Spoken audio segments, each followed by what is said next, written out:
지금 미 해군이 발칵 뒤집혔습니다. 한국 핵잠수함 승인 직후 미 해군 서태평양 사령부에서 정체불명의 심해 저주파가 포착되던 바로 그 순간 그 신호를 분석하던 미 해군 제독이 잠수함 안에서 복부를 움켜쥐고 그대로 쓰러진 것인데요. 미국 군의관들은 수술 불가라는 절망적인 대장암 3기라는 진단을 내렸고 국방부 전체가 충격에 빠졌습니다. 그때 예상치 못한 구원의 손길이 도착합니다. 바로 한국 의료진이었습니다. 그게 진짜입니까? 빨리 한국으로 오세요. 아직 가능합니다. 하지만 제독은 끝까지 한국행을 거부합니다. 그를 움직인 건 울며 애원하던 25살 딸의 한마디였습니다.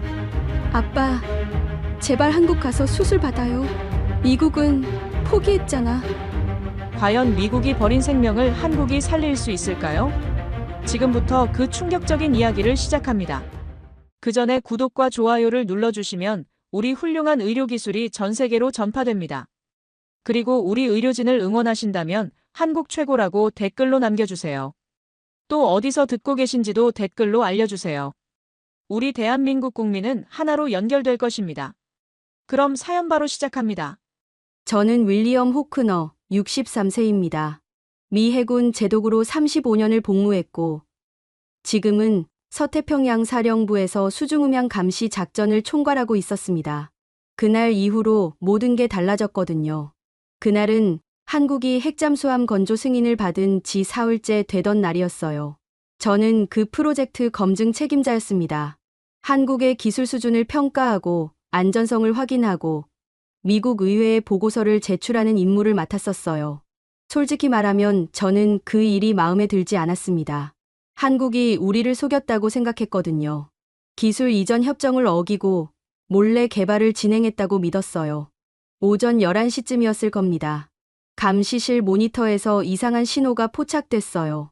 저주파였는데 우리가 지금껏 들어본 어떤 소리와도 달랐습니다. 마치 심해 깊은 곳에서 무언가가 울부짖는 것 같았어요.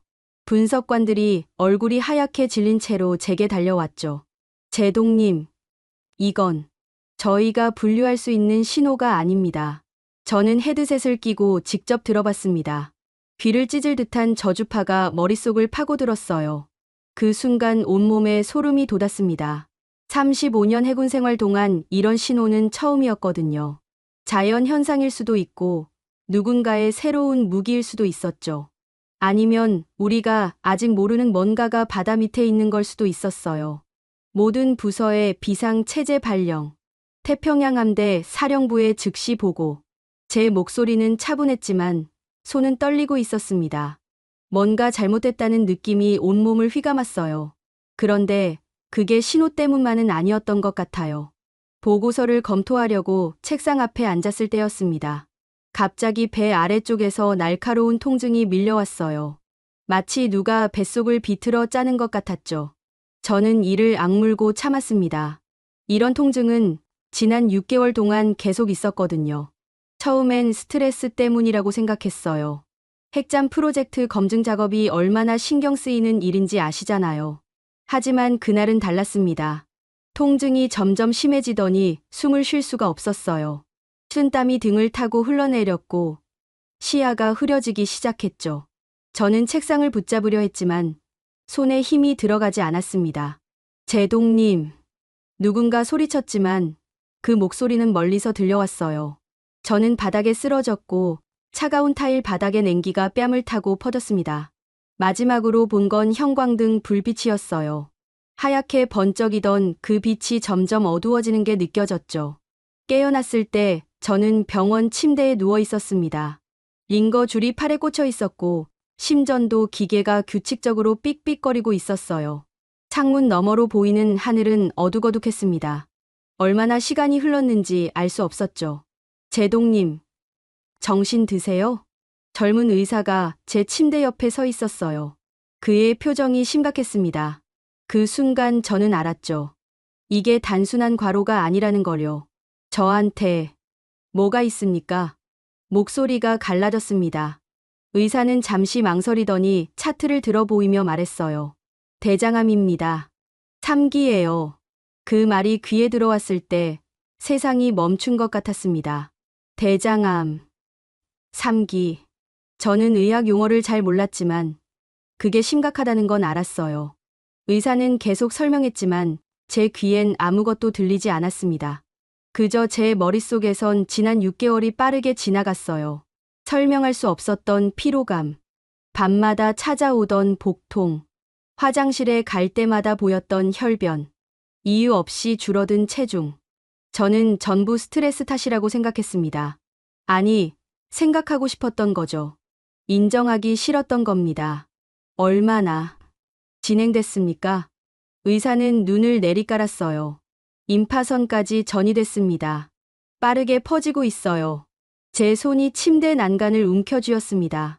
차가운 쇠 촉감이 손바닥을 타고 올라왔죠. 수술은요? 미국 내에서는 어렵습니다. 그 말이 무슨 뜻인지 이해하는 데는 오래 걸리지 않았어요. 위험하다는 거였죠. 성공 확률이 낮다는 거였고, 어쩌면 수술대 위에서 죽을 수도 있다는 거였습니다. 저는 천장을 바라봤어요. 하얀 천장에 형광등이 박혀 있었고, 그 빛이 너무 밝아서 눈이 아팠습니다. 35년 동안 전쟁터를 누볐고, 태풍 속에서도 배를 지휘했고, 적의 공격 앞에서도 무너지지 않았던 제가 이렇게 병원 침대에서 무너지고 있었어요. 며칠 뒤 한국 외교부에서 연락이 왔다는 소식을 들었습니다. 처음엔 무슨 말인지 이해하지 못했어요. 왜 한국이 제 병에 대해 알고 있죠? 나중에 알고 보니 제가 쓰러진 직후 핵잠 검증 일정이 취소되면서 한국 외교부가 사유를 확인하는 과정에서 제 상황을 알게 됐다고 했어요. 그들은 의료협력 차원에서 인도적 지원을 제안했다고 했습니다. 한국 의료진이라면 가능성이 있다고 합니다. 제동님. 참모가 조심스럽게 말했을 때 저는 웃음이 나왔습니다. 비웃음이었죠. 한국을 믿으라고? 제 목소리가 커졌어요. 침대에서 몸을 일으키려 했지만 링거 줄이 팔을 잡아당겼습니다.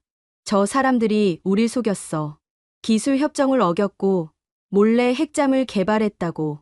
그런 나라를 어떻게 믿어? 참모는 아무 말도 하지 못했어요. 저는 숨을 몰아쉬며 다시 누웠습니다. 가슴이 뛰고 있었고 분노가 온몸을 타고 돌았죠.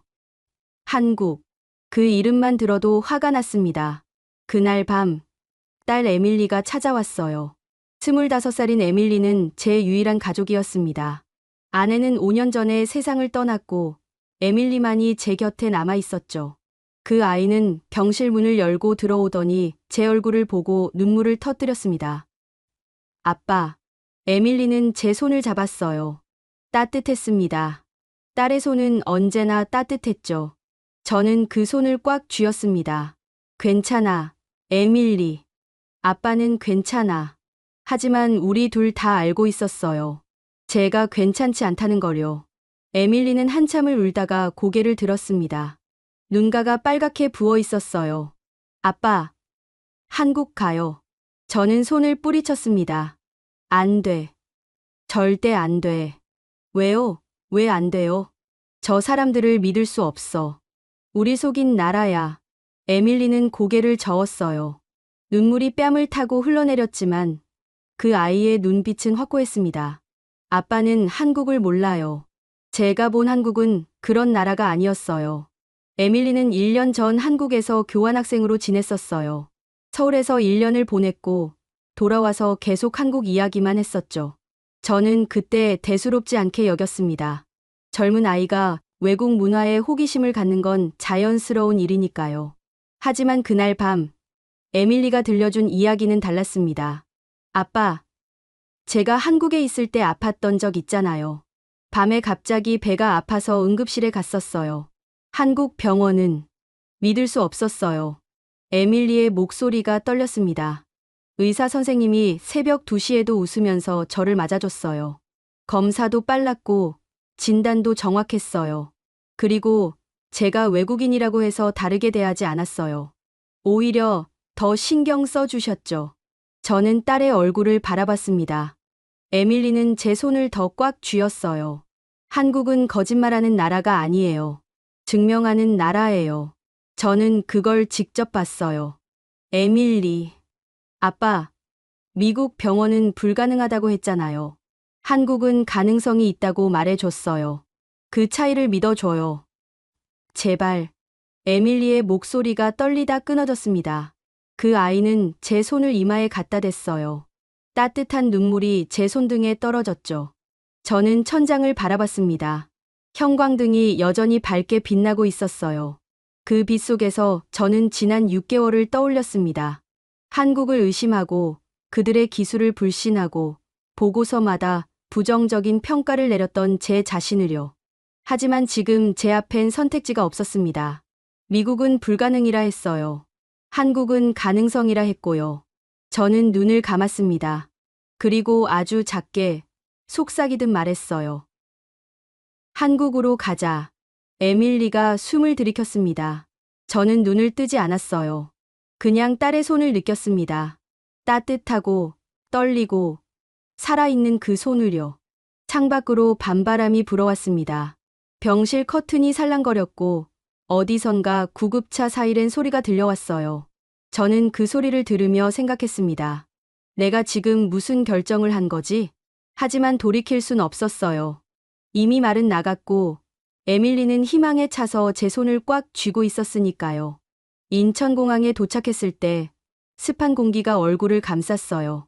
봄이었지만 저는 계절을 느낄 여유가 없었습니다. 휠체어에 앉아 있었거든요. 고작 10시간 비행이었는데 제 몸은 견딜 수가 없었어요. 에밀리가 제 옆에서 휠체어를 밀었습니다. 딸의 손이 떨리는 게 느껴졌어요. 저는 고개를 들어 공항 안을 둘러봤습니다. 사람들이 많았어요.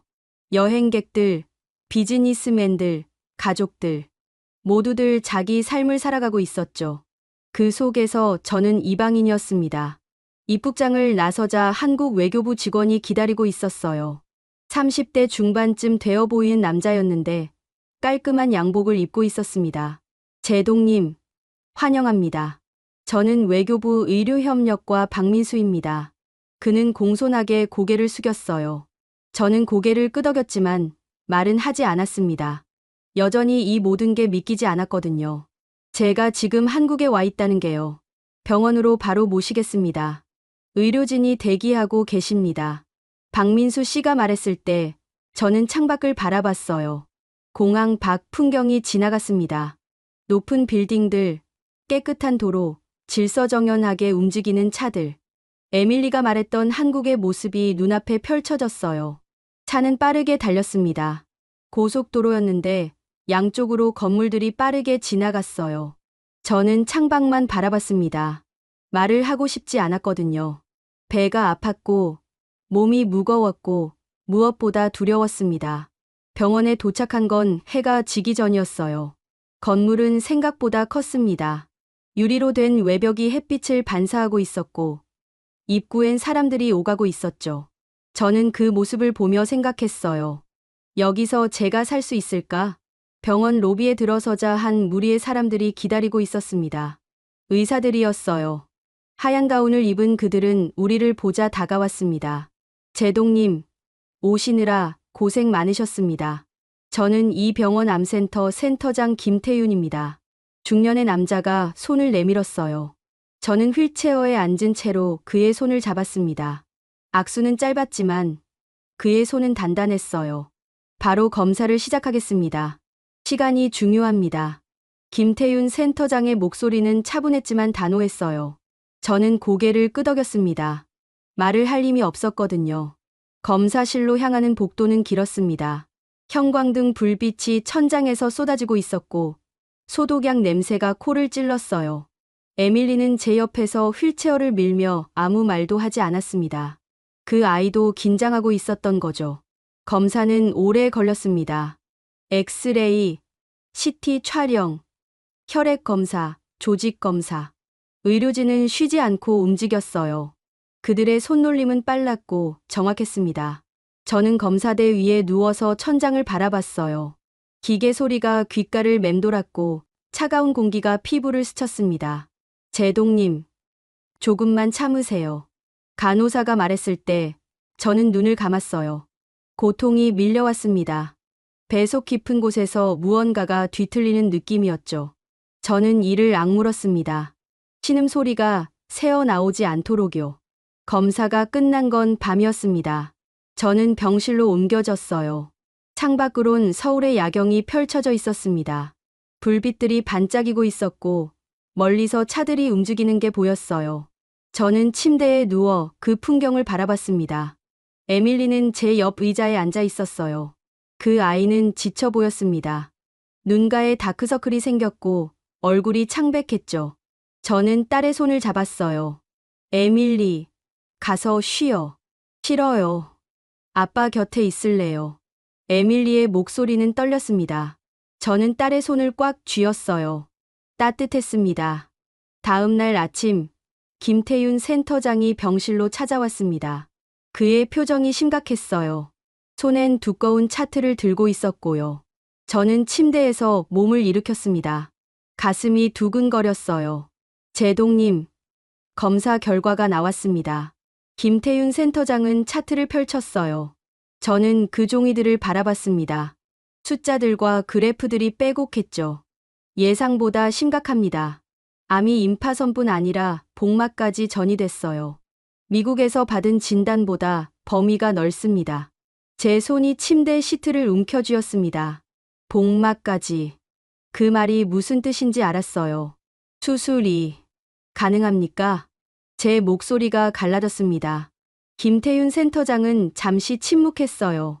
그 침묵이 길게 느껴졌습니다. 가능합니다. 저는 숨을 들이켰어요. 가능하다. 그 말이 귀에 들어왔을 때 눈물이 날 것 같았습니다. 하지만 쉽지 않습니다. 초고난도 수술이 필요해요. 전이된 부위를 모두 절제해야 하고 장기 기능도 보존해야 합니다. 위험이 큽니다. 김태윤 센터장의 목소리는 차분했어요. 그는 제 눈을 똑바로 바라봤습니다. 우리는 최선을 다하겠습니다. 하지만 제동님도 싸워야 해요. 함께요. 저는 고개를 끄덕였습니다. 말이 나오지 않았어요. 그저 고개만 끄덕일 수 있었죠. 에밀리가 제 손을 잡았습니다. 딸의 손은 떨리고 있었어요. 저는 그 손을 꽉 쥐었습니다. 그날 오후, 박민수 씨가 병실로 찾아왔어요. 그의 표정이 어두웠습니다. 제동님, 말씀드릴 게 있습니다. 저는 그를 바라봤어요. 박민수 씨는 문을 닫고 제 침대 옆으로 왔습니다. 미국과 일본 일각에서 압박이 들어오고 있습니다. 압박이요? 제동님이 한국에서 치료받는 걸 문제 삼고 있어요. 기밀 유출 위험이 있다고요. 저는 웃음이 나왔습니다. 비웃음이었죠. 제가 죽어가는데 기밀을 걱정한다고요? 박민수 씨는 아무 말도 하지 않았어요. 저는 창밖을 바라봤습니다. 서울의 하늘은 흐렸어요. 그들이 뭐라고 하든 상관없습니다. 저는 여기서 치료받을 겁니다. 제 목소리는 확고했어요. 박민수 씨는 고개를 끄덕였습니다. 한국 정부도 제동님을 지킬 겁니다. 보안 프로토콜을 강화하겠습니다. 그날 밤, 저는 잠을 이룰 수가 없었어요. 배가 아팠고 머릿속이 복잡했습니다. 미국과 일본이 압박한다고요. 제가 살려고 한국에 왔는데 그들은 정치를 먼저 생각하는 거죠. 창밖으론 여전히 불빛들이 반짝이고 있었습니다. 저는 그 불빛들을 바라보며 생각했어요. 저 불빛 속에 사는 사람들은 지금 무얼 하고 있을까? 저처럼 죽음을 앞두고 있는 사람도 있을까? 에밀리는 제 옆 간이 침대에서 자고 있었어요. 딸의 숨소리가 고르게 들려왔습니다. 저는 딸의 얼굴을 바라봤어요. 평화로워 보였습니다. 적어도 지금만큼은요. 다음 날 아침, 김태윤 센터장이 다시 찾아왔습니다. 이번엔 여러 명의 의사들과 함께였어요. 그들은 병실에 들어와 제 침대 주변에 섰습니다. 제동님, 수술 계획을 설명드리겠습니다. 김태윤 센터장이 태블릿을 꺼냈어요. 화면에 3차원 영상이 떴습니다. 제 배 속 모습이었어요. 암이 퍼진 부위가 빨간색으로 표시되어 있었죠. 이 부분들을 모두 절제해야 합니다. 하지만 혈관과 장기를 보존해야 해서 정밀한 작업이 필요해요. 한 의사가 설명했습니다. 저는 화면을 바라봤어요. 빨간색이 생각보다 많았습니다. 수술 시간은 8시간에서 10시간 정도 예상됩니다.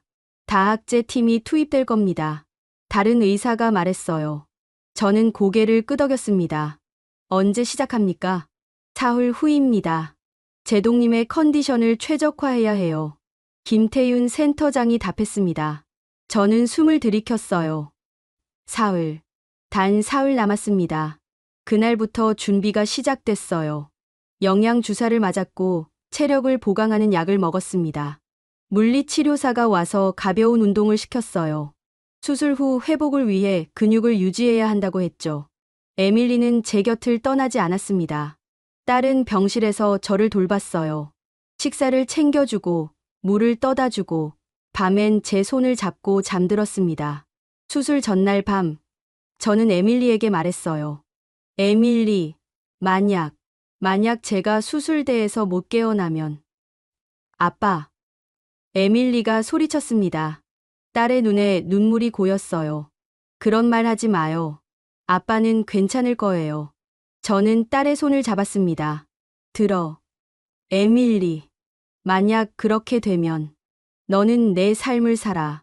아빠 걱정하지 말고. 알겠지? 에밀리는 고개를 저었어요. 눈물이 뺨을 타고 흘러내렸습니다. 싫어요. 아빠 없인 못 살아요. 저는 딸을 안았습니다. 에밀리는 제 품에서 울었어요. 저도 울고 싶었지만 참았습니다. 제가 무너지면 안 됐거든요. 창밖으론 달이 떠 있었습니다. 밝은 달빛이 병실 안을 비추고 있었어요. 저는 그 달빛 속에서 에밀리를 안고 있었습니다. 내일이면 수술이에요. 내일이면 제가 살 수 있을지 아니면 여기서 끝날지 결정되는 거죠. 저는 눈을 감았습니다. 그리고 기도했어요. 신을 믿지 않았던 제가 그날 밤만큼은 기도했습니다. 제발 살게 해주세요. 에밀리를 위해서라도요. 수술 당일 아침 저는 새벽 5시에 눈을 떴습니다. 아니, 사실 잠을 제대로 잔 건 아니었어요. 밤새 뒤척이다가 그냥 눈을 뜬 거였죠. 창밖은 아직 어두웠습니다. 서울의 불빛들이 희미하게 깜빡이고 있었어요. 에밀리는 제 옆 간이 침대에서 자고 있었습니다. 딸의 얼굴은 평화로워 보였어요. 저는 조용히 일어나 창가로 갔습니다. 무릎에 힘이 없어서 벽을 짚고 걸어야 했죠. 창문에 이마를 대고 밖을 바라봤어요. 저 밖 어딘가에서 사람들이 살아가고 있겠죠. 출근 준비를 하거나 아침 운동을 하거나 빵집에서 빵을 굽고 있을 거예요. 평범한 하루를 시작하는 거죠. 하지만 저는 오늘 제 인생에서 가장 중요한 순간을 맞이하게 됩니다. 아빠. 뒤에서 에밀리의 목소리가 들렸어요. 돌아보니 딸이 침대에서 일어나 쟤를 바라보고 있었습니다. 왜 안 자요? 잠이 안 와서. 저는 솔직하게 말했어요. 에밀리는 일어나 제 옆으로 왔습니다. 우리는 나란히 서서 창밖을 바라봤죠. 아빠, 무서워요? 에밀리가 작게 물었습니다. 저는 딸의 어깨를 감쌌어요. 무섭지. 하지만 해야 해. 우리는 한동안 아무 말도 하지 않았습니다. 그저 창밖을 바라보며 서 있었어요. 서서히 하늘이 밝아지기 시작했습니다. 동쪽 하늘이 붉게 물들고 있었죠. 6시쯤 간호사가 병실로 들어왔어요. 수술 준비를 해야 한다고 했습니다. 저는 침대로 돌아갔고 간호사는 제 팔에 링거를 꽂았어요. 차가운 액체가 혈관을 타고 흐르는 게 느껴졌습니다. 제동님, 금식은 잘 지키셨죠? 네. 어젯밤부터 아무것도 먹지 않았어요. 물도 마시지 않았죠. 입술이 바짝 말랐습니다. 7시 김태윤 센터장이 병실로 찾아왔습니다. 그의 뒤로 여러 명의 의사들이 따라왔어요. 모두들 수술복을 입고 있었습니다. 제동님, 준비되셨습니까? 김태윤 센터장이 물었을 때 저는 고개를 끄덕였어요. 준비됐냐고요? 사실 준비될 수가 없죠. 하지만 해야 합니다. 수술 시간은 예상보다 길어질 수 있습니다. 10시간까지도 걸릴 수 있어요. 하지만 우리 팀은 최선을 다할 겁니다. 저는 김태윤 센터장의 눈을 바라봤습니다. 그의 눈빛은 확고했어요. 믿습니다. 제가 말했을 때 김태윤 센터장은 고개를 끄덕였습니다. 좋습니다. 그럼 가시죠. 간호사들이 침대를 밀기 시작했어요. 저는 에밀리를 봤습니다. 딸은 제 손을 꽉 쥐고 있었어요. 아빠, 사랑해요. 에밀리의 목소리가 떨렸습니다. 저는 딸의 손을 더 세게 쥐었어요. 나도 사랑한다. 에밀리. 복도로 나왔을 때 형광등 불빛이 천장에서 쏟아졌습니다. 침대가 복도를 따라 움직였어요. 천장이 빠르게 지나갔고 형광등들이 하나씩 지나쳤습니다. 저는 그 불빛들을 세며 생각했어요. 이게 마지막일까? 제가 깨어있는 마지막 순간일까? 수술실 앞에 도착했을 때 에밀리는 제 손을 놓아야 했습니다. 딸의 손이 천천히 떨어져 나갔어요. 저는 딸의 얼굴을 마지막으로 봤습니다. 에밀리는 울고 있었어요. 괜찮을 거야. 아빠는 괜찮을 거야. 제가 말했지만 제 목소리도 떨리고 있었습니다. 수술실 문이 열렸어요. 차가운 공기가 얼굴을 스쳤습니다. 수술실은 밝았어요. 너무 밝아서 눈이 부셨죠. 의료진들이 분주하게 움직이고 있었고 기계들이 삑삑거리고 있었습니다. 저는 수술대로 옮겨졌어요. 차가운 금속 촉감이 등을 타고 올라왔습니다. 천장엔 큰 조명이 매달려 있었고 그 빛이 제 얼굴을 비추고 있었어요. 제동님, 마취 시작하겠습니다. 마취과 의사가 말했습니다. 저는 고개를 끄덕였어요. 마스크가 제 얼굴을 덮었고 이상한 냄새가 코를 찔렀습니다. 천천히 숨 쉬세요. 하나, 둘, 셋. 의사의 목소리가 점점 멀어졌어요. 시야가 흐려지기 시작했습니다. 저는 에밀리를 떠올렸어요. 딸의 웃는 얼굴이 머릿속에 떠올랐죠. 그리고 모든 게 어두워졌습니다. 수술실 밖에서 에밀리는 대기실에 앉아 있었어요. 딸은 혼자였습니다. 손을 꽉 쥐고 바닥만 바라보고 있었죠. 시간이 천천히 흘렀습니다. 1시간이 지났습니다. 2시간이 지났어요. 3시간째 대기실 문이 열렸습니다. 간호사가 나와서 에밀리에게 말했어요. 수술은 순조롭게 진행되고 있습니다. 에밀리는 고개를 끄덕였지만 안심할 수 없었어요. 순조롭다는 게 안전하다는 뜻은 아니니까요. 4시간째 박민수 씨가 대기실로 찾아왔습니다. 그는 에밀리 옆에 앉았어요. 괜찮으세요? 에밀리는 고개를 저었습니다. 괜찮을 수가 없어요. 박민수 씨는 아무 말도 하지 않았어요. 그저 옆에 앉아 있었습니다. 에밀리는 그 침묵이 고마웠어요. 5시간째, 6시간째. 시계 초침 소리가 귀청을 울렸습니다. 에밀리는 손톱을 뜯었어요. 피가 났지만 아프지 않았습니다. 7시간째, 대기실 창밖으로 해가 지고 있었어요. 하늘이 붉게 물들었습니다. 에밀리는 그 하늘을 바라보며 기도했어요. 제발, 제발. 8시간째, 간호사가 다시 나왔습니다. 조금 더 시간이 걸릴 것 같습니다. 예상보다 복잡해요. 에밀리의 얼굴이 창백해졌어요. 복잡하다니, 그게 무슨 뜻이죠? 9시간째, 에밀리는 화장실에 가서 토했습니다. 아무것도 먹지 않았는데 위액이 올라왔어요. 거울 속 자신의 얼굴은 망가져 있었습니다. 10시간째, 수술실 문이 열렸습니다. 에밀리는 벌떡 일어났어요. 김태윤 센터장이 나왔습니다. 그의 이마엔 땀이 맺혀 있었고 수술복이 젖어 있었어요. 어떻게 됐어요? 에밀리의 목소리가 떨렸습니다. 김태윤 센터장은 마스크를 벗었어요. 그의 얼굴은 지쳐 보였지만 눈빛은 살아 있었습니다. 수술은 성공했습니다. 그 말을 듣는 순간 에밀리는 주저앉았어요. 다리에 힘이 풀렸습니다. 박민수 씨가 에밀리를 부축했죠. 하지만 김태윤 센터장의 목소리가 이어졌습니다. 에밀리는 고개를 들었어요. 아직 안심할 순 없습니다. 앞으로 48시간이 중요해요. 합병증이 생길 수 있습니다. 합병증이요? 출혈, 감염, 장기 부전. 여러 가능성이 있어요. 우리가 최선을 다해 막겠지만 제동님도 싸워야 합니다. 에밀리는 고개를 끄덕였습니다. 눈물이 흘러내렸어요. 아빠를 볼 수 있어요? 회복실로 옮기면 볼 수 있습니다. 하지만 아직 마취에서 깨지 않았어요. 1시간 뒤, 저는 회복실로 옮겨졌습니다. 에밀리는 제 침대 옆에 섰어요. 저는 여전히 눈을 감고 있었습니다. 얼굴은 창백했고 입술은 바짝 말라 있었어요. 온몸에 관이 연결되어 있었습니다. 링거, 산소호흡기, 심전도 기계. 아빠, 에밀리는 제 손을 잡았습니다. 제 손은 차가웠어요. 딸은 두 손으로 제 손을 감싸 쥐었습니다. 체온을 나눠주려는 것처럼요. 아빠, 깨어나요. 제발. 하지만 저는 깨어나지 않았어요. 마취에서 깨어나는 데는 시간이 걸린다고 했습니다. 에밀리는 그냥 제 곁에 앉아 있었어요. 손을 잡고 얼굴을 바라보고 숨소리를 들으며요. 밤이 깊어갔습니다. 회복실엔 저 말고도 다른 환자들이 있었어요. 기계 소리들이 뒤섞여 울렸습니다. 간호사들이 조용히 움직이며 환자들을 체크했죠. 에밀리는 잠들지 않았어요. 밤새 제 곁을 지켰습니다. 때때로 간호사가 와서 제 상태를 확인했어요.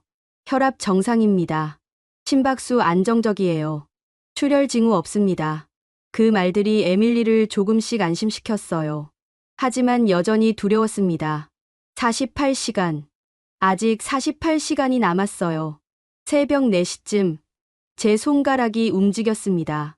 아주 작은 움직임이었지만 에밀리는 느꼈어요. 아빠. 딸은 제 얼굴을 들여다봤습니다. 제 눈꺼풀이 떨렸어요. 천천히, 아주 천천히 눈이 떠졌습니다. 아빠. 에밀리가 소리쳤습니다. 간호사가 달려왔어요. 저는 천장을 바라봤습니다. 시야가 흐렸어요. 모든 게 뿌옇게 보였죠. 목이 말랐고 온몸이 아팠습니다. 특히 배가 아팠어요. 마치 누가 배를 갈라놓은 것 같았죠. 제동님, 들리세요? 간호사가 물었습니다. 저는 고개를 끄덕이려 했지만 움직여지지 않았어요. 그저 입술을 조금 움직였을 뿐이죠. 아빠, 저예요. 에밀리예요. 딸의 목소리가 들렸습니다. 저는 에밀리를 향해 고개를 돌리려 했어요. 목에 힘이 없었지만 조금씩 움직였습니다. 에밀리의 얼굴이 보였어요. 눈물로 범벅이 된 얼굴이었습니다. 하지만 웃고 있었어요. 아빠, 살았어요. 아빠 살았어요. 저는 입을 열려 했습니다. 목소리가 나오지 않았어요. 입술만 움직였죠. 괜찮아. 그 말이 전부였습니다. 저는 다시 눈을 감았어요. 너무 피곤했습니다. 온몸에 힘이 하나도 없었죠. 하지만 알았어요. 제가 살아있다는 거요. 수술을 견뎌냈다는 거요. 이제 48시간만 더 버티면 됩니다. 수술 후 이틀째 아침, 저는 일반 병실로 옮겨졌습니다. 중환자실에서 이틀을 보내고 나니 몸이 조금 나아진 것 같았어요. 여전히 아팠지만 숨쉬기가 한결 수월해졌죠. 에밀리는 제 침대 옆에 앉아 죽을 떠먹여 주고 있었습니다. 아빠, 한 숟갈만 더요. 배불러. 제 목소리는 여전히 약했어요. 하지만 에밀리는 포기하지 않았습니다. 딸은 계속 죽을 떠서 제 입으로 가져왔어요. 먹어야 회복돼요. 선생님이 그러셨잖아요. 저는 입을 벌렸습니다. 따뜻한 죽이 목구멍으로 넘어갔어요. 삼키는 게 힘들었지만 참았습니다. 그때 병실 문이 열렸어요. 박민수 씨가 들어왔습니다. 그의 표정이 심각했어요. 손엔 태블릿을 들고 있었죠. 제동님, 보여드릴 게 있습니다. 박민수 씨는 침대 옆으로 왔어요. 태블릿을 제게 보여줬습니다. 화면엔 뉴스 기사가 떠 있었어요. 저는 눈을 가늘게 뜨고 글씨를 읽으려 했습니다. 미 해군 제독, 한국 병원에서 치료받으며 기밀 유출 우려. 제목이 그렇게 써 있었어요. 저는 기사를 읽었습니다. 아니, 읽으려 했죠. 하지만 몇 줄 읽고 나니 화가 치밀어 올랐습니다. 기사는 제가 한국에서 치료받는 동안 군사 기밀이 유출될 수 있다고 주장했어요. 한국 의료진이 제게 접근해 정보를 빼낼 거라고요. 심지어 제 수술 자체가 정보 수집을 위한 기회라는 식으로 쓰여 있었습니다. 이게 무슨... 제 목소리가 떨렸어요. 박민수 씨는 태블릿을 걷었습니다. 일본 쪽 정보 브로커와 미국 내 강경파가 합작한 것으로 보입니다. 여러 언론에 이런 기사가 동시에 나갔어요. 에밀리가 제 손을 잡았습니다. 딸의 손이 떨리고 있었어요. 왜? 왜 이러는 거예요? 박민수 씨는 한숨을 쉬었습니다. 정치입니다. 한국의 의료 기술이 주목받는 걸 원치 않는 세력이 있어요. 제동님 사례가 성공하면 한국의 위상이 올라가니까요. 저는 천장을 바라봤어요. 믿을 수가 없었습니다. 제가 죽을 고비를 넘기고 있는데 누군가는 그걸 정치적으로 이용하려 한다니요. 더 있습니다. 박민수 씨가 조심스럽게 말했어요. 저는 그를 바라봤습니다. 병원 앞에 외신 기자들이 몰려들고 있어요. 제동님 가족도 공격받고 있습니다. 뭐라고요? 에밀리가 소리쳤습니다. 박민수 씨는 고개를 숙였어요. 에밀리 씨 연락처로 협박성 메시지가 들어왔다고 들었습니다. 에밀리는 핸드폰을 꺼냈어요. 화면엔 메시지들이 가득했습니다. 저는 딸의 핸드폰을 보려 했지만 에밀리는 재빨리 감췄어요. 괜찮아요, 아빠. 신경 쓰지 마세요. 하지만 괜찮을 리 없었죠. 딸의 얼굴이 창백해 있었어요. 오후가 되자 상황은 더 악화됐습니다. 병원 앞엔 기자들이 진을 치고 있었어요. 카메라를 들고 마이크를 들고 누군가를 기다리고 있었죠. 에밀리가 병실 창문으로 내려다보며 말했습니다. 저 사람들 다 저희 때문인가요? 박민수 씨는 고개를 끄덕였어요. 병원 측에서 보안을 강화했습니다. 하지만 기자들을 막을 순 없어요. 저는 침대에 누워 숨을 몰아쉬었습니다. 배가 아팠어요. 수술 자리가 당기는 것 같았죠. 스트레스 때문인지 통증이 더 심해졌습니다. 그날 저녁 김태윤 센터장이 병실로 찾아왔어요. 그는 평소와 달리 화가 나 보였습니다. 제동님, 걱정하지 마십시오. 우리가 지킬 겁니다. 김태윤 센터장의 목소리는 단호했어요. 병원 내부 보안을 더 강화했습니다. 외부인은 절대 들어올 수 없어요. 그리고 그는 잠시 말을 멈췄다가 이어갔습니다. 제동님의 의료 기록은 최고 수준 암호화로 보호되고 있습니다. 군사 기밀 수준이에요. 아무도 접근할 수 없습니다. 저는 김태윤 센터장을 바라봤어요. 왜 이렇게까지 해주십니까? 김태윤 센터장은 제 눈을 똑바로 바라봤습니다. 제동님은 우리 환자입니다. 환자를 지키는 건 당연한 일이에요. 그의 말에 제 눈가가 뜨거워졌습니다. 저는 고개를 돌렸어요. 눈물을 보이고 싶지 않았거든요. 밤이 되자 에밀리는 소파에 앉아 핸드폰을 보고 있었어요. 딸의 얼굴이 점점 어두워졌습니다. 저는 에밀리를 불렀어요. 에밀리, 뭘 보고 있니? 에밀리는 고개를 저었습니다. 아무것도 아니에요. 하지만 저는 알았어요. 딸이 거짓말하고 있다는 걸요. 저는 손을 내밀었습니다. 보여줘. 에밀리는 망설였어요. 하지만 결국 핸드폰을 제게 건넸습니다. 화면엔 소셜 미디어가 열려 있었어요. 댓글들이 가득했죠. 미국 제독이 한국의 정보 팔아넘긴다. 배신자. 국가 안보를 위협하는 행위. 저는 핸드폰을 내려놨습니다. 손이 떨렸어요. 분노 때문인지 슬픔 때문인지 알 수 없었습니다. 아빠. 에밀리가 제 손을 잡았어요. 신경 쓰지 마세요. 저 사람들은 진실을 몰라요. 하지만 아빠는 잘못한 게 없어요. 살려고 한 것뿐이잖아요. 에밀리의 목소리가 떨렸습니다. 저는 딸의 손을 꽉 쥐었어요. 다음 날 아침 상황은 더욱 심각해졌습니다. 박민수 씨가 급히 병실로 들어왔어요. 그의 얼굴은 창백했습니다. 제동님, 큰일입니다. 무슨 일입니까? 병원 내부에서 누군가 제동님 정보를 빼내려다 적발됐습니다. 제 심장이 쿵 내려앉았어요. 누구죠? 외부에서 매수된 직원으로 보입니다. 다행히 보안팀이 사전에 차단했어요. 김태윤 센터장이 병실로 들어왔습니다. 그의 표정이 단단했어요. 제동님, 걱정하지 마십시오. 범인은 이미 경찰에 넘겼습니다. 그리고 보안 시스템을 재점검했어요. 저는 숨을 깊이 들이쉬었습니다. 이게 현실이라는 게 믿기지 않았어요. 우리 병원 보안 시스템은 세계 최고 수준입니다. 감시 카메라, 출입 통제, 암호화 시스템. 모든 게 군사 수준이에요. 김태윤 센터장이 말했을 때 저는 고개를 끄덕였습니다. 감사합니다. 그날 오후 병원 로비에선 기자회견이 열렸어요. 김태윤 센터장이 나섰습니다. 에밀리는 병실 텔레비전으로 그 장면을 봤어요. 우리 병원은 환자의 안전과 개인정보를 최우선으로 합니다. 김태윤 센터장의 목소리가 텔레비전에서 흘러나왔어요. 제동님은 우리 환자이며 우리는 그분을 끝까지 보호할 것입니다. 어떤 정치적 압력도, 어떤 외부 간섭도 우리의 의료 행위를 방해할 수 없습니다. 그의 말이 끝나자 기자들이 일제히 질문을 쏟아냈어요. 하지만 김태윤 센터장은 흔들리지 않았습니다. 환자의 생명이 최우선입니다. 그 외의 것은 중요하지 않습니다.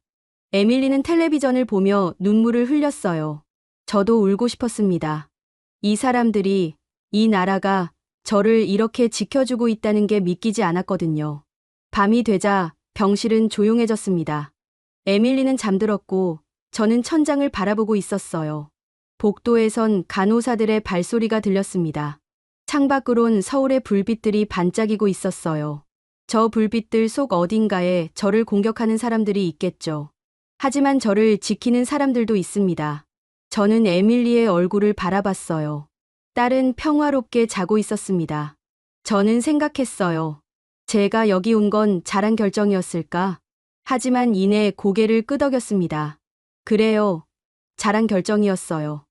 여기엔 저를 살리려는 사람들이 있으니까요.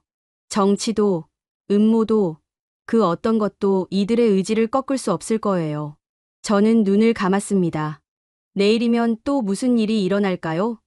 하지만 두렵지 않았어요. 제 곁엔 에밀리가 있고, 저를 지키는 의료진이 있고, 이 모든 걸 가능하게 한 한국이 있으니까요. 수술 후 나흘째, 저는 처음으로 침대에서 일어나 앉을 수 있었습니다. 에밀리와 간호사가 양쪽에서 저를 부축했어요. 배에서 당기는 통증이 밀려왔지만 참았습니다. 앉아있다는 것만으로도 기적 같았거든요. 천천히요, 제동님. 간호사가 말했어요. 저는 고개를 끄덕이며 숨을 고르게 쉬려 애썼습니다. 등에 식은땀이 맺혔어요. 아빠, 괜찮아요? 에밀리가 걱정스럽게 물었습니다. 저는 딸을 보며 억지로 웃었어요. 괜찮아. 하지만 괜찮지 않았죠. 온몸이 아팠고 숨 쉴 때마다 가슴이 짓눌리는 것 같았습니다. 그래도 포기할 순 없었어요. 오후에 김태윤 센터장이 병실로 찾아왔습니다. 그는 차트를 들고 있었고 표정이 진지했어요. 제동님, 검사 결과가 나왔습니다. 저는 긴장했습니다. 김태윤 센터장은 침대 옆 의자에 앉았어요. 암 수치가 떨어지고 있습니다. 수술은 성공적이었어요. 그 말을 듣는 순간 저는 숨이 막히는 것 같았어요. 성공적. 암 수치가 떨어진다. 살 수 있다는 거였죠. 하지만 김태윤 센터장의 목소리가 이어졌습니다. 저는 그를 바라봤어요. 아직 완전히 안심할 순 없습니다. 전이된 부위가 많았고 재발 가능성이 있어요. 항암 치료를 시작해야 합니다. 항암 치료. 그 말이 무겁게 다가왔어요. 수술도 지옥이었는데 이제 항암까지 해야 한다니요. 언제부터입니까? 일주일 후부터 시작합니다. 몸이 어느 정도 회복되고 나서요. 김태윤 센터장은 제 어깨를 가볍게 두드렸어요. 제동님은 잘 버티고 계십니다. 계속 이렇게만 하시면 됩니다. 그가 나간 뒤 저는 창밖을 바라봤어요. 하늘이 맑았습니다. 구름 한 점 없는 파란 하늘이었죠. 저는 그 하늘을 보며 생각했어요. 제가 정말 살 수 있을까? 며칠이 지나자 몸이 조금씩 나아졌습니다. 걷는 연습을 시작했어요. 처음엔 복도를 몇 걸음 걷는 것도 힘들었습니다. 에밀리가 옆에서 제 팔을 잡아줬고 간호사가 뒤에서 링거 스탠드를 밀었어요. 한 걸음 더, 제동님. 간호사가 격려했습니다. 저는 이를 악물고 발을 내디뎠어요. 다리가 떨렸고 무릎에 힘이 없었습니다. 하지만 계속 걸었어요. 복도 끝까지 갔다가 돌아오는데 30분이 걸렸습니다. 병실로 돌아왔을 때 저는 완전히 지쳐 있었어요. 침대에 누우니 온몸에서 힘이 빠졌습니다. 잘하셨어요, 아빠. 에밀리가 이마에 땀을 닦아줬어요. 저는 딸의 손을 잡았습니다. 에밀리, 미안해. 왜요? 내가 이렇게 고생하잖아. 에밀리는 고개를 저었어요. 딸의 눈에 눈물이 맺혔습니다. 아빠가 살아있는 것만으로도 충분해요. 저는 딸을 안았어요. 에밀리는 제 품에서 울었습니다. 저도 울고 싶었지만 참았어요. 제가 무너지면 안 됐거든요. 일주일이 지나자 항암 치료가 시작됐습니다. 첫 항암 치료 날, 저는 치료실로 갔어요. 그곳엔 다른 환자들도 있었습니다. 의자에 앉아 링거를 맞고 있는 사람들이었죠. 어떤 이는 책을 읽고 있었고, 어떤 이는 그냥 눈을 감고 있었어요. 저는 빈 의자에 앉았습니다. 간호사가 제 팔에 주사 바늘을 꽂았어요. 따끔한 통증이 왔지만 이젠 익숙해진 아픔이었습니다. 3시간 정도 걸립니다. 간호사가 말했어요. 저는 고개를 끄덕였습니다. 링거 속 약물이 혈관을 타고 흐르기 시작했어요. 처음엔 아무 느낌이 없었습니다. 하지만 10분쯤 지나자 속이 울렁거리기 시작했어요. 메스꺼움이 밀려왔습니다. 저는 이를 악물고 참았어요. 토하면 안 된다고 생각했죠. 하지만 참을 수가 없었습니다. 결국 간호사가 가져온 통에 토했어요. 괜찮으세요? 간호사가 물었습니다. 저는 고개를 끄덕였지만 괜찮지 않았어요. 온몸이 차가워지는 것 같았고 머리가 어지러웠습니다. 에밀리가 제 등을 쓰다듬어 줬어요. 딸의 손이 따뜻했습니다. 조금만 참아요, 아빠. 저는 딸의 얼굴을 봤어요. 에밀리도 힘들어 보였습니다. 딸도 지쳐 있었죠. 하지만 웃으려 애쓰고 있었어요. 3시간이 지나고 항암 치료가 끝났을 때 저는 거의 의식을 잃을 것 같았습니다. 휠체어에 앉아 병실로 돌아왔어요. 침대에 누우니 모든 게 빙글빙글 돌았습니다. 제동님, 이건 정상 반응입니다. 걱정하지 마세요. 담당 간호사가 말했지만 저는 두려웠어요. 이게 정상이라고요? 이렇게 고통스러운 게 밤이 되자 열이 올랐습니다. 온몸이 뜨거웠고 땀이 흘러내렸어요. 에밀리가 이마에 찬 수건을 올려줬지만 금방 뜨거워졌습니다. 아빠, 간호사 불러요? 아니, 괜찮아. 저는 이를 악물고 버텼어요. 하지만 고통은 계속됐습니다. 온몸의 관절이 아팠고 배가 뒤틀리는 것 같았어요. 새벽이 되어서야 열이 조금 내렸습니다. 저는 땀에 젖은 채로 침대에 누워 있었어요. 에밀리는 제 옆에서 졸고 있었습니다. 딸의 얼굴엔 지친 기색이 역력했죠. 다음 날 아침, 김태윤 센터장이 회진을 왔어요. 그는 제 상태를 확인하고는 고개를 끄덕였습니다. 첫 항암 치료를 잘 견뎌내셨습니다. 이게 잘 견뎌낸 겁니까? 제 목소리는 약했어요. 김태윤 센터장은 미소 지었습니다. 네. 많은 환자들이 첫 항암에서 더 심한 반응을 보이거든요. 그는 차트에 뭔가를 적었어요. 다음 항암은 2주 후입니다. 그때까진 체력을 회복하세요. 항암 치료는 계속됐습니다. 2주에 한 번씩, 총 6번을 해야 한다고 했어요. 매번 치료를 받을 때마다 저는 죽을 것 같았습니다. 토하고, 열나고, 온몸이 아팠어요. 머리카락이 빠지기 시작한 건 3번째 항암 치료 후였습니다. 아침에 일어났을 때 베개에 머리카락이 수북이 떨어져 있었어요. 저는 그걸 보고 손으로 머리를 만졌습니다. 머리카락이 손가락 사이로 빠져나갔죠. 에밀리는 울었어요. 하지만 저는 담담했습니다. 이미 알고 있었거든요. 머리카락이 빠질 거라는 걸요. 괜찮아, 에밀리. 다시 잘할 거야. 저는 딸을 위로했습니다. 하지만 제 마음도 아팠어요. 거울 속 제 모습은 낯설었습니다. 머리카락이 듬성듬성 빠진 모습, 야윈 얼굴, 창백한 피부. 이게 정말 저인가 싶었죠. 며칠 후, 저는 아예 머리를 밀어버렸습니다. 간호사가 도와줬어요. 전기 면도기 소리가 귓가를 울렸고 머리카락이 바닥에 떨어졌습니다. 다 밀고 나니 오히려 후련했어요. 이제 더 이상 빠지는 머리카락을 보지 않아도 되니까요. 4번째 항암 치료 때 저는 심한 합병증을 겪었습니다. 백혈구 수치가 급격히 떨어진 거예요. 면역력이 없어져서 감염 위험이 커졌죠. 제동님을 무균실로 옮겨야 합니다. 김태윤 센터장이 말했을 때 저는 고개를 끄덕였습니다. 무균실은 일반 병실과 달랐어요. 출입구가 이중으로 되어 있었고 들어올 때마다 소독을 해야 했습니다. 에밀리도 보호복을 입고 마스크를 쓰고 들어와야 했어요. 아빠, 에밀리는 보호복을 입고 제 앞에 섰습니다. 딸의 얼굴이 마스크 너머로 보였어요. 눈물을 참고 있는 게 보였죠. 괜찮아. 곧 나갈 거야. 저는 딸을 안심시켰습니다. 하지만 저도 두려웠어요. 무균실에 있다는 건 제 상태가 심각하다는 뜻이었으니까요. 사흘 동안 무균실에 있었습니다. 그 사흘은 지옥 같았어요. 창문도 없고 시간 감각도 없고 그저 하얀 벽만 있는 공간이었죠. 저는 침대에 누워 천장만 바라봤습니다. 백혈구 수치가 조금씩 올라가기 시작한 건 나흘째였어요. 의료진이 매일 혈액 검사를 했고 조금씩 나아지고 있다고 말해줬습니다. 제동님, 잘 버티고 계십니다. 김태윤 센터장이 말했을 때 저는 힘없이 웃었어요. 이게 잘 버티는 겁니까?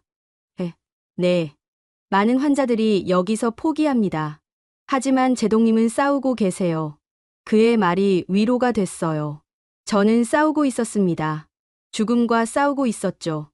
일주일 후 저는 무균실에서 나올 수 있었습니다. 일반 병실로 돌아왔을 때 창밖 풍경이 그렇게 반가울 수가 없었어요. 하늘이 보이고 나무가 보이고 사람들이 걸어 다니는 게 보였습니다. 아빠, 돌아왔어요. 에밀리가 환하게 웃었습니다. 저도 웃었어요. 힘들었지만 웃을 수 있었습니다. 5번째, 6번째 항암 치료도 견뎌냈어요. 매번 힘들었지만 이젠 조금 익숙해진 것 같았습니다. 고통을 받아들이는 법을 배운 거죠. 마지막 항암 치료가 끝난 날, 김태윤 센터장이 웃으며 말했어요. 축하합니다, 제동님. 모든 항암 치료를 완료하셨습니다. 저는 눈물이 났습니다. 참으려 했지만 참을 수가 없었어요. 눈물이 뺨을 타고 흘러내렸습니다. 감사합니다. 제 목소리가 떨렸어요. 김태윤 센터장은 제 어깨를 두드렸습니다. 제동님이 잘 싸워주셨습니다. 이제 회복만 남았어요. 에밀리는 제 품에 안겨 울었습니다. 저도 딸을 안고 울었어요. 우리는 그렇게 한참을 울었습니다. 기쁨의 눈물이었죠. 창밖으론 해가 지고 있었어요. 노을이 하늘을 붉게 물들이고 있었습니다. 저는 그 노을을 바라보며 생각했어요. 제가 살았구나. 정말 살았구나. 마지막 항암 치료를 끝내고 일주일쯤 지났을 때 저는 처음으로 병원 옥상에 나갈 수 있었습니다. 에밀리가 휠체어를 밀어줬어요. 엘리베이터를 타고 올라가는 동안 제 심장은 두근거렸습니다. 바깥 공기를 마시는 게 얼마만인지 모르겠더라고요. 옥상 문이 열렸을 때 바람이 얼굴을 스쳤어요. 시원했습니다. 저는 눈을 감고 그 바람을 느꼈죠. 살아있다는 게 이렇게 느껴지는구나 싶었어요. 아빠, 여기 앉아요. 에밀리가 벤치 옆에 휠체어를 세웠습니다. 저는 옥상 난간 너머로 펼쳐진 서울을 바라봤어요. 빌딩들이 줄지어 서 있었고 멀리 산이 보였습니다. 하늘은 맑았어요. 예쁘죠? 에밀리가 물었습니다. 저는 고개를 끄덕였어요. 그래, 정말 예쁘구나. 우리는 한동안 아무 말 없이 앉아 있었습니다. 바람이 불고 새들이 날아다니고 저 아래선 차들이 움직이고 있었어요. 세상은 계속 돌아가고 있었습니다. 그때 에밀리의 휴대폰이 울렸어요. 딸은 화면을 보더니 표정이 굳었습니다. 누구니? 아무도 아니에요. 에밀리는 휴대폰을 주머니에 넣었지만 저는 딸의 얼굴에서 뭔가 잘못됐다는 걸 알았어요. 에밀리, 무슨 일이야? 딸은 고개를 저었습니다. 괜찮아요, 아빠. 하지만 괜찮지 않았어요. 에밀리의 손이 떨리고 있었거든요. 병실로 돌아온 후 박민수 씨가 찾아왔습니다. 그의 표정이 어두웠어요. 저는 불길한 예감이 들었습니다. 제동님, 말씀드릴 게 있습니다. 박민수 씨는 문을 닫고 제 침대 옆으로 왔어요. 미국 국방부에서 공식 서한이 왔습니다. 제 가슴이 철렁 내려앉았어요. 뭐라고 합니까? 즉시 귀환하라는 내용입니다. 치료가 끝났으니 더 이상 한국에 머물 이유가 없다고요. 저는 침대에 시트를 움켜쥐었습니다. 하지만 저는 아직 회복 중입니다. 의사 선생님이 최소 한 달은 더 있어야 한다고. 알고 있습니다. 하지만 그쪽에선 들으려 하지 않아요. 박민수 씨는 서류를 꺼냈어요. 저는 그걸 받아 읽었습니다. 공식적인 문서였어요. 미국 국방부 도장이 찍혀 있었죠. 귀환하지 않으면 군법 검토에 들어갈 수 있다고 합니다. 제 손이 떨렸어요. 군법. 그 말이 무슨 뜻인지 알았습니다. 제가 명령 불복종으로 처벌받을 수 있다는 거였죠. 에밀리가 소리쳤습니다. 말도 안 돼요. 아빠는 환자예요. 어떻게 환자한테 이럴 수 있어요? 박민수 씨는 고개를 숙였어요. 정치입니다. 제동님이 한국에서 회복하는 모습이 언론에 계속 나가면서 한국 의료의 우수성이 부각되고 있어요. 그게 불편한 세력이 있습니다. 저는 서류를 내려놨습니다. 손에 힘이 없었어요. 제가 어떻게 해야 합니까? 한국 정부는 제동님을 지지합니다. 외교 채널을 통해 미국 측에 재고를 요청했어요. 하지만 박민수 씨는 말을 멈췄습니다. 저는 알았어요. 쉽지 않을 거라는 걸요. 그날 밤 에밀리는 미국 국방부에 전화를 걸었습니다. 저는 침대에 누워 딸이 통화하는 걸 들었어요. 어떻게 그럴 수 있어요? 제 아버지는 죽을 고비를 넘긴 환자예요. 에밀리의 목소리가 떨렸습니다. 35년을 나라를 위해 헌신했어요. 이게 그 대가예요? 딸은 울먹이고 있었어요. 저는 에밀리를 말리고 싶었지만 몸을 일으킬 힘이 없었습니다. 아뇨, 저희는 안 돌아가요. 아빠가 완전히 회복될 때까지요. 에밀리는 전화를 끊었어요. 딸은 침대 옆에 주저앉아 울었습니다. 저는 에밀리의 머리를 쓰다듬어 줬어요. 에밀리, 아빠, 미안해요. 제가 화를 참을 수가 없었어요. 저는 딸을 안았습니다. 에밀리는 제 품에서 한참을 울었어요. 다음 날 상황은 더 악화됐습니다. 미국 언론에서 제 이야기가 대서특필됐어요. 미 해군 제독, 명령 거부하고 한국 체류 같은 제목들이었죠. 댓글들은 더 악랄했습니다. 배신자, 국가안보 위협, 심지어 간첩이라는 말까지 나왔어요. 에밀리는 소셜 미디어를 보다가 울음을 터뜨렸습니다. 왜 이러는 거예요? 아빠는 잘못한 게 없는데. 저도 화가 났어요. 하지만 화를 낼 힘조차 없었습니다. 그저 무력했죠. 김태윤 센터장이 병실로 찾아왔을 때 그는 단호한 표정이었어요. 제동님, 저희가 공식 입장을 발표하겠습니다. 입장이요? 제동님의 현재 상태를 의학적으로 설명하는 겁니다. 귀환이 불가능한 이유를요. 김태윤 센터장은 차트를 꺼냈어요. 제동님은 아직 완전히 회복되지 않았습니다. 장거리 비행은 위험해요. 합병증이 생길 수 있습니다. 저는 고개를 끄덕였습니다. 하지만 그걸 믿어줄까요? 믿든 안 믿든 이건 의학적 사실입니다. 환자의 생명이 최우선이에요. 그날 오후 병원에서 기자회견이 열렸습니다. 김태윤 센터장이 나섰어요. 에밀리와 저는 병실 텔레비전으로 그 장면을 봤습니다. 호크너 제동님은 현재 회복 단계에 있지만 아직 장거리 이동이 불가능한 상태입니다. 김태윤 센터장의 목소리가 차분하게 흘러나왔어요. 의학적으로 볼 때 최소 한 달은 더 안정이 필요합니다. 조기 귀환은 제동님의 생명을 위협할 수 있습니다. 기자들이 질문을 쏟아냈어요. 미국 정부의 압박을 어떻게 생각하십니까? 김태윤 센터장은 잠시 멈췄다가 대답했습니다. 우리는 정치가 아닌 의학으로 판단합니다. 환자의 생명보다 중요한 건 없습니다. 그의 말이 끝나자 에밀리는 눈물을 흘렸어요. 저도 울컥했습니다. 하지만 압박은 계속됐습니다. 이틀 후 일본 언론에서도 제 이야기를 다뤘어요. 한국이 저를 이용해 의료 외교를 하고 있다는 식이었죠. 호크너 제독 사례는 한국에 계획된 홍보 전략, 그런 제목의 기사가 나왔어요. 저는 기사를 읽고 화면을 껐습니다. 더 이상 볼 수가 없었어요. 박민수 씨가 다시 찾아왔을 때 그는 다른 소식을 가져왔습니다. 제동님, 좋은 소식이 있습니다. 좋은 소식이요? 미국 의회 일부 의원들이 제동님을 지지하는 성명을 냈습니다. 환자의 치료권을 존중해야 한다고요. 저는 눈을 크게 떴어요. 정말입니까? 네. 여론도 조금씩 바뀌고 있어요. 제동님을 지지하는 목소리가 커지고 있습니다. 그 소식에 조금 안도했습니다. 하지만 여전히 불안했어요. 밤이 되자 에밀리는 제 옆에 앉아 손을 잡아줬어요. 아빠, 걱정하지 마요. 우리가 이길 거예요. 저는 딸의 손을 꽉 쥐었습니다. 에밀리, 내가 있어서 다행이야. 딸은 미소 지었어요. 그 미소가 저를 살게 했습니다. 창밖으론 서울의 밤이 깊어가고 있었어요. 불빛들이 반짝이고 차들이 움직이고 세상은 계속 돌아가고 있었습니다. 저는 생각했어요. 제가 버틸 수 있을까? 이 모든 압박을 견뎌낼 수 있을까? 하지만 포기할 순 없었어요.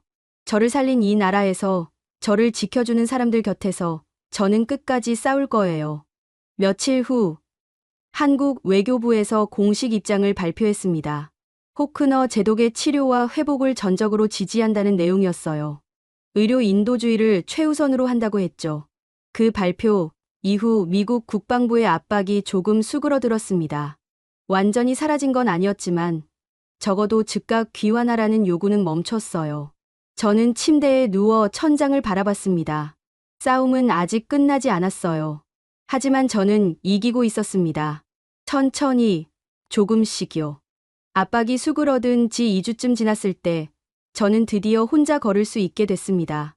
에밀리의 부축 없이, 휠체어 없이 제 두 발로 서서 걸었어요. 처음엔 몇 걸음이 전부였지만 그것만으로도 기적 같았습니다. 아빠, 혼자 걸어요. 에밀리가 환하게 웃었어요. 저도 웃었습니다. 복도를 천천히 걸으며 창밖을 바라봤어요. 나무에 새잎이 돋아나고 있었습니다. 봄이 깊어지고 있었죠. 그날 오후 김태윤 센터장이 병실로 찾아왔습니다. 그의 손엔 검사 결과지가 들려 있었어요. 저는 긴장했습니다. 매번 검사 결과를 기다리는 게 두려웠거든요. 제동님, 좋은 소식입니다. 김태윤 센터장이 웃으며 말했어요. 저는 숨을 멈췄습니다. 암 수치가 크게 떨어졌습니다. 정상 범위에 근접하고 있어요. 그 말을 듣는 순간 제 눈에 눈물이 고였어요. 정상 범위. 그 말이 무슨 뜻인지 알았습니다.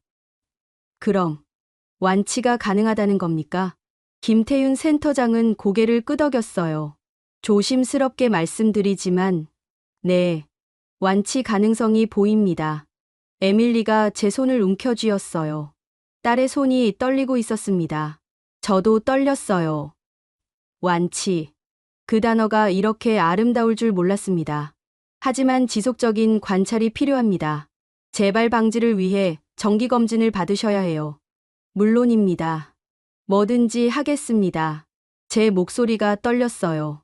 김태윤 센터장은 제 어깨를 두드렸습니다.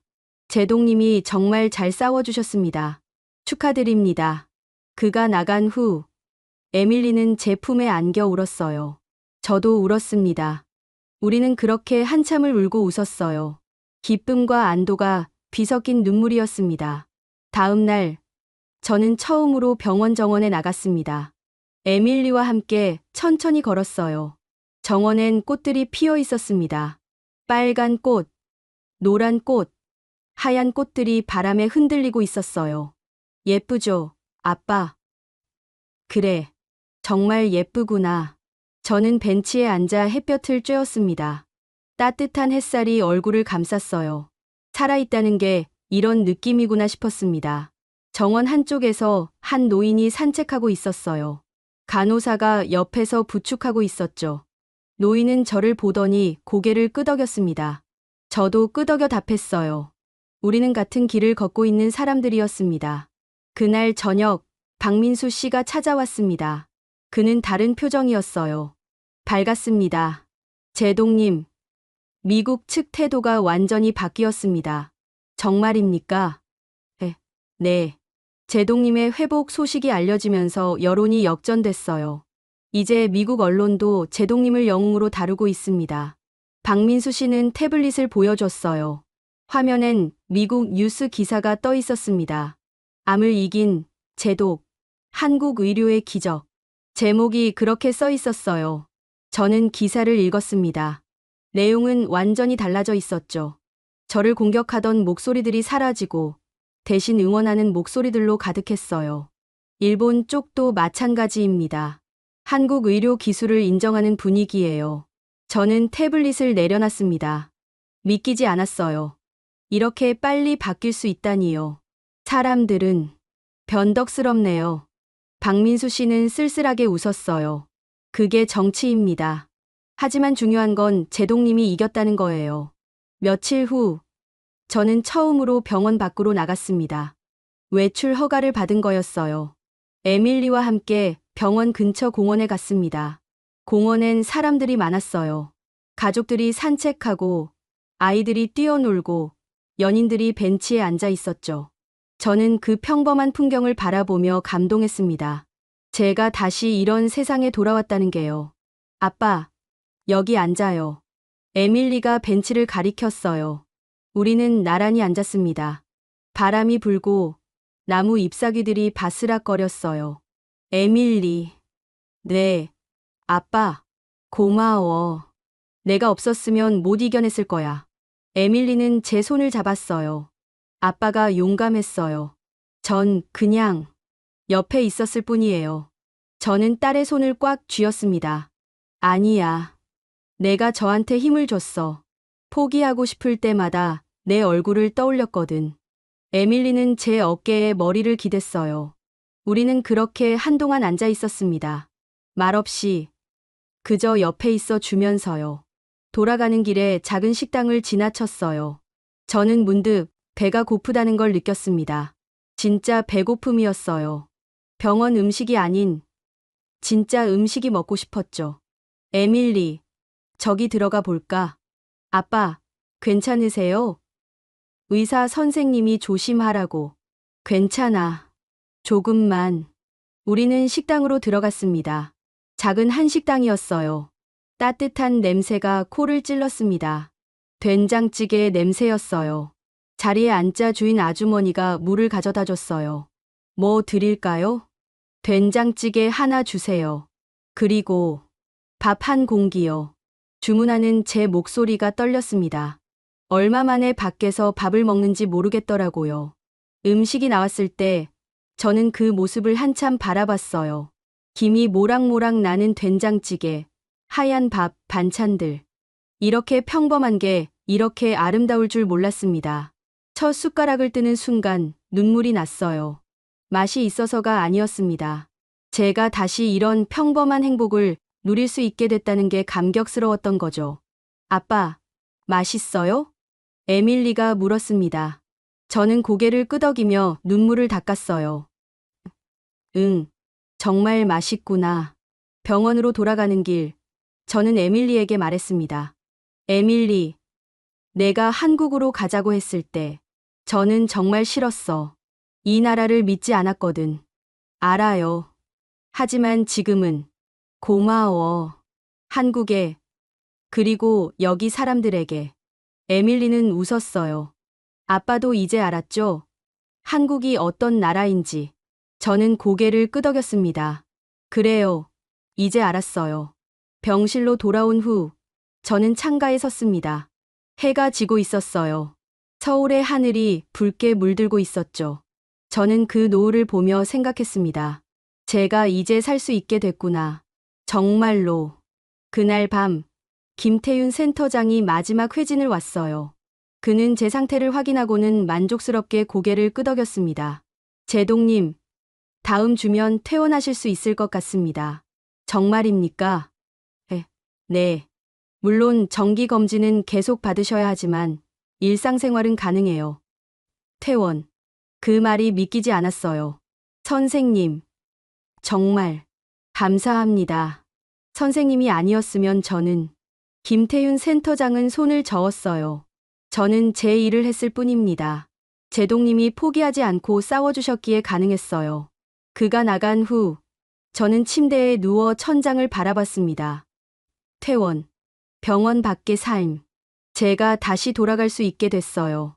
에밀리는 제 옆에서 자고 있었습니다. 딸의 평화로운 얼굴을 보며 저는 다짐했어요. 이제부터 제 인생을 다르게 살겠다고. 매 순간을 소중히 여기겠다고요. 창밖으론 달이 떠 있었습니다.